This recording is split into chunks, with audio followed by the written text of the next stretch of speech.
nonchalant et souvent ironique quant à la disparition de son épousée Delphine Jubilard, Cédric aurait donné d'étonnants conseils à une femme lors d'une battue. 3 mois après la disparition de l'infirmière et alors qu'on ne sait toujours pas si elle est encore en vie ou décédée, le peintre plaquiste de 34 ans lui aurait notamment donné comme instruction de se mettre à la place d'un meurtrier potentiel selon BFM TV. Savait-il déjà qu'elle était morte ? Je tue quelqu'un, je le fous dans un lac sans la moindre émotion. Le fils de Nadine lui aurait également expliqué comment il s'y prendrait s'il voulait faire disparaître un cadavre sans laisser de traces. Il aurait ainsi indiqué, je tue quelqu'un, je le fous dans un lac.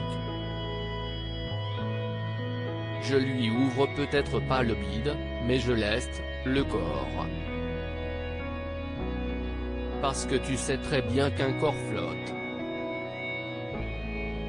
Tu sais très bien qu'un corps flotte, donc tu lestes, t'envoies au fond.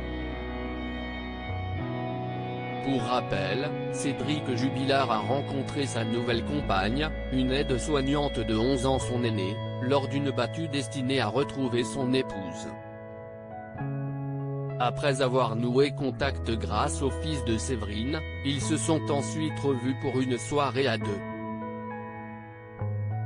Ensuite, autour de la mi-avril, nous avons dîné ensemble et notre histoire a commencé. Je me suis attaché à lui et lui s'est attaché à moi, avait confié Séverine auprès des journalistes du Parisien.